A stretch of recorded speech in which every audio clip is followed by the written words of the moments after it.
Hi friends, welcome to Chengai Raji YouTube channel. நம்மளோட சேனலில் நிறைய வீடியோஸ் நம்ம பார்த்துக்கிட்டு இருக்கோம். இன்றைக்கி ஒரு குக்கிங் வீடியோ தாங்க பார்க்க போகிறோம். இது வந்துட்டு நல்ல ஸ்வீட்டான ஒரு டேஸ்டியான சம்மருக்கு ஏற்ற ஒரு கூலான ரெசிபி. நம்ம உடம்பை வந்து கூல் பண்ணுறதுக்கு ரொம்பவே உகந்த அகர் அகர் வச்சு செய்யக்கூடிய ரெசிபி தான். பால், சர்க்கரை, அகர் அகர் இது மூணே பொருட்களை வச்சு செய்யக்கூடிய மில்க் புட்டிங் தான் இன்றைக்கி எப்படி செய்யறதுன்னு நம்ம பார்க்க போகிறோம். பசங்க வந்து ஸ்கூல்லேருந்து வரும்பொழுது ஈவினிங் ஸ்நாக்ஸாகவும் இதை நம்ம செஞ்சு கொடுக்கலாம். ஒரு நல்ல சம்மர் டேயில் இதை செய்யறதுக்கு ரொம்ப ரொம்ப நல்லா இருக்குங்க. இதுக்கு தேவையான முக்கியமான பொருள் பார்த்திங்கன்னா இந்த அகர் அகர் தான். இது வந்து எல்லா டிபார்ட்மெண்டல் ஸ்டோர்ஸ்லையும் உங்களுக்கு கிடைக்கும். ஒரு ஃபார்மில் கிடைக்கும். சில இடங்களில் வந்துட்டு பவுடர் ஃபார்மில் கிடைக்கும். சில இடங்களில் வந்து அப்படியே ஸ்ட்ரிப்ஸ் மாதிரி கிடைக்கும். அந்த மாதிரி கிடச்சதுன்னா சின்ன சின்ன துண்டங்களாக கட் பண்ணி ஒரு ½ அன் ஹவர் நம்ம ஊற வச்சுட்டு அதுக்கப்புறம் சமைக்கிற மாதிரி இருக்கும். பார்த்திங்களா, இந்த மாதிரியும் கிடைக்கும். விலை வந்து ரொம்பவே ரீசனபிளான ரேட்டாக தான் இருக்கும். இது வந்து ரொம்ப ரொம்ப நல்ல கூலண்ட், உடம்புக்கு வந்து ரொம்ப குளிர்ச்சி தரக்கூடிய ஒரு விஷயம். பொதுவாக ரம்ஜான் மாதத்தில் இந்த ரமலான் நோன்பு இருக்கக்கூடிய முஸ்லீம் நண்பர்கள் வந்துட்டு இதனால் செய்யக்கூடிய புட்டிங் வந்து அதிகமாக எடுப்பாங்க, பார்த்துருப்பீங்க. அது எதுக்காகனா, நோன்பு இருக்கும் பொழுது உடம்பு வந்து சூடாகிடும். அதை தணிக்கிறதுக்காக தான் இந்த குளிர்ச்சியான பொருள் இந்த மாதிரி எடுக்கிறாங்க. இப்போ இந்த சூப்பரான ஸ்வீட் புட்டிங் ரெசிபி, அதாவது மில்க் புட்டிங் ரெசிபி எப்படி செய்யறது அப்படின்றத பார்க்கலாம் வாங்க. ஒரு பாத்திரத்தில் நான் வந்துட்டு பேக்கெட் பால் தான் எடுத்திருக்கேன். அது வந்து ஃபுல் க்ரீம் மில்க்கு. இதை வந்துட்டு தண்ணியே விடாமல் நம்ம இப்போ காய்ச்சிக்க போகிறோம்.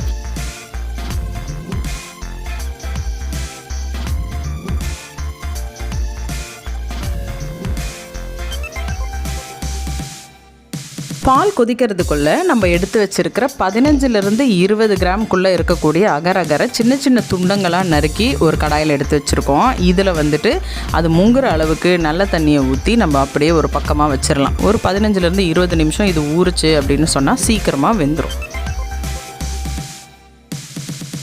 இப்போ அடுத்த ஸ்டெப் என்ன அப்படின்னு பார்த்தீங்கன்னா, நம்ம ஆல்ரெடி காய வச்சுருக்கிற பாலில் வந்து நல்ல தேவையான அளவுக்கு உங்களுக்கு எவ்வளோக்கு தித்திப்பு தேவையோ அந்த அளவுக்கு நம்ம சர்க்கரை சேர்த்துக்கலாம். நான் வந்து ஒரு 7 ஸ்பூன் அளவுக்கு சர்க்கரை வந்து சேர்த்துருக்கேன். இன்னும் தூக்கலாக வேணும், சாப்பிட்றதுக்கு ரொம்ப ஸ்வீட்டாக வேணும்னா அவங்கவுங்க தேவைக்கு ஏற்ற மாதிரி சர்க்கரை வந்து ஜாஸ்தியாக சேர்த்துக்கலாம். இப்போ சர்க்கரை சேர்த்ததுக்கப்புறம் பார்த்திங்கன்னா பால் வந்து நல்லா கொதிக்க ஆரம்பிச்சிருச்சு. ஒரு 2-3 கொதி வந்தவொடனே ஸ்டவ்வை நம்ம ஆஃப் பண்ணிடலாம். அடுத்ததாக நம்ம வந்துட்டு அகர் அகர் இருக்கிற கடாயை வந்துட்டு தண்ணியோடு சேர்த்து நம்ம கொதிக்க வச்சுருக்கோம். நிறைய தண்ணி ஊற்றக்கூடாது, கொஞ்சமாக அதை முங்குற அளவுக்கு லேசாக தண்ணி விட்டு கொதிக்க வைக்கும்போது ஃப்ளேவருக்காக வந்து ஒரு 3 ஏலக்காய் மட்டும் நான் தட்டி போட்டிருக்கேன். அப்போ வந்து அந்த ஃப்ளேவர் வந்து நல்லாயிருக்கும், வாசனையாக இருக்கும் அப்படின்றதுக்காக. இப்போ பார்த்திங்கன்னா நல்லாவே அகர் அகர் வந்து கரைஞ்சி வந்திருக்கு. கொஞ்சம் நேரம் நம்ம இந்த மாதிரி ஹீட் பண்ணோம் அப்படின்னு சொன்னால் அந்த அகர் அகர் நல்லா கரைஞ்சி வந்துடும். இந்த ஸ்டேஜில் நம்ம ஏற்கனவே காய்ச்சி வச்சுருக்கிற பாலையும் அகர் அகரையும் ஒன்றா சேர்த்து இந்த மாதிரி கலந்து விட்டுக்கணும்.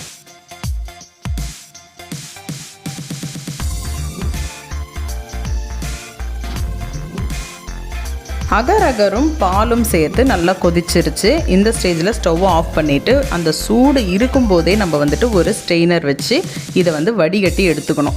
அந்த வடிகட்டுறதுனால நம்மளுக்கு அந்த ஏலக்காயில் இருக்கிற கசடு, அதுக்கப்புறம் அகர் அகர் வந்து ஒன்றும் பாதியமாக சிலது வெந்து கொஞ்சம் கொஞ்சம் இருக்கும், அதெல்லாம் வந்து அந்த வடிகட்டிலேயே நின்றுடும். கிளியரான டெக்ஸ்சர் வந்து நம்மளுக்கு கிடைக்கும் அப்படின்றதுக்காக. இப்போது நம்ம 2 கிண்ணங்கள் எடுத்து வச்சுருக்கோம். 2த்தில் வந்துட்டு ஒன்றில் ப்ளெயினாக வெறும் அந்த பாலும் அகர் அகரும் சேர்க்க போகிறேன். இன்னொன்றுத்தில் கொஞ்சம் டெக்கரேட்டிவ் பர்பஸ்க்காக நான் வந்துட்டு பாதாம் சாப் பண்ணி வச்சுருக்கேன், அதை வந்து நான் சேர்க்க போகிறேன்.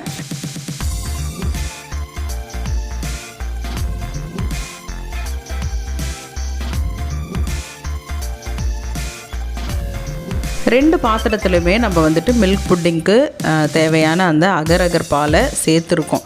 இப்போ வந்து அதை வந்து லேசாக எதுக்கு கலந்து விடுறோம் அப்படின்னா, நுரை வந்துருச்சு அப்படின்னு சொன்னால் அந்த நுரையோடு சேர்ந்தே வந்து அது கெட்டித்தன்மை ஆகும்பொழுது பார்க்குறதுக்கு அவ்வளோ நல்லா இருக்காது. அதுக்காக முடிஞ்ச அளவுக்கு சைடில் இருக்கிற நுரைகள் எல்லாத்தையும் எடுத்துட்டு அதுக்கப்புறமா நம்ம வந்துட்டு அதை கெட்டித்தன்மை ஆகிறதுக்கு விட்டோம்னா நல்லாயிருக்கும் பார்க்க. ஒரு பாத்திரத்தில் மட்டும் நான் வந்து பாதாம் சேர்க்குறேன்னு சொல்லியிருந்தேன் பார்த்திங்களா, அதையும் நம்ம வந்து சேர்த்தாச்சு. இந்த டைமில் வந்து நீங்கள் பிஸ்தா, அதுக்கப்புறம் முந்திரி எது வேணும்னா சேர்த்துக்கலாம். ரோஸ் மில்க் ட்ராப்ஸ் கூட நம்ம ஆட் பண்ணோம் அப்படின்னு சொன்னால் அதுவுமே அந்த ரோஸ் மில்க் ஃப்ளேவர் வந்து நம்மளுக்கு கொடுக்கும். இந்த ஸ்டேஜில் வந்து எது சேர்க்கறதுனாலும் சேர்த்துக்கலாம். கொஞ்சம் நேரம் நீங்கள் வெளியில் வச்சிங்கன்னா கூட அதோட கெட்டித்தன்மை வந்து அதிகமாகிடும். இப்போ பார்த்திங்கன்னா நான் இங்கேருந்து ஃப்ரிட்ஜுக்கு கொண்டு போகிறதுக்குள்ளேயே அது வந்து கொஞ்சம் கெட்டியாக தான் இருக்குது.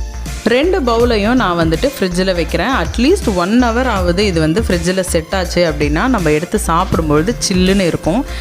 நம்ம ஃப்ரிட்ஜிலேயே வைக்கலைனா கூட அது வந்து கெட்டித்தன்மை ஆகிடும். அதனால் ரூம் டெம்பரேச்சரில் கூட ஒரு 2 மணி நேரம் கிட்ட நம்ம அப்படியே வச்சுருந்து கொஞ்சம் நேரம் கழித்து டீமோல்ட் பண்ணி எடுத்து சர்வ் பண்ணோம்னா சாப்பிட்றதுக்கு ரொம்ப டேஸ்டியான மில்க் புட்டிங் ரெடி ஆகிடும். இப்போ 1 ஹவர் கழித்து நான் வந்து அந்த புட்டிங்கை வந்து தொட்டு பார்த்தேன் அப்படின்னு சொன்னால் நல்லா கெட்டியாகவே இருந்துச்சு. இதை வந்து நம்ம வெளியில் எடுத்து எப்படி சர்வ் பண்ணுறோம் அப்படின்றத பார்க்கலாம் வாங்க.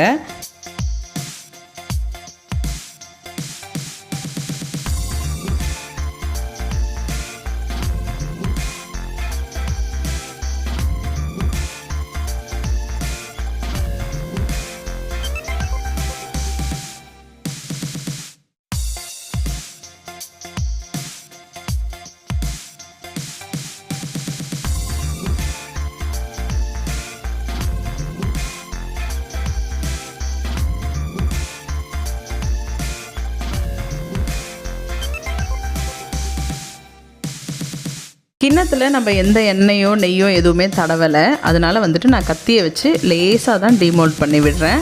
அது நார்மலாக நம்ம தட்டினாலே கீழே விழுந்துடும். அதனால் வந்து நம்ம ரொம்ப மெனக்கெட்டு இதை எதுவும் பண்ண வேண்டிய அவசியம் கிடையாது. ஒரு ஷேப் வரணுன்றதுக்காக தான் நான் கத்தியை வச்சு இதை வந்துட்டு எடுத்துகிட்ருக்கேன். ரொம்ப ரொம்ப டேஸ்டியான மில்க் புட்டிங் வந்து இப்போ நம்மளுக்கு ரெடி ஆகிடுச்சுங்க.